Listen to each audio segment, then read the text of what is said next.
Immediately after getting up in the morning, we get continuous sneezes. Before going to bed, our nasal chamber get blocked. During the sleep, our nasal chamber get blocked. For few people, we even see that after getting up in the morning, their nasal chamber will be blocked. As myself, I am a sinusitis patient. I used to combat all these common problems by a simple acupressure trick. The trick is very simple.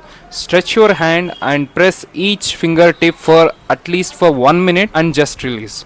It takes hardly 10 minutes to complete 10 fingers. By the end of the 10th finger, you feel very relaxed. I used to use this trick and get relieved from all these common problems. Recently, I got to know that many people are suffering from these common problems, so I thought to share with all of you. So please share this information to the people who are suffering from these kind of problems. If you are watching this video, please do like, share and subscribe.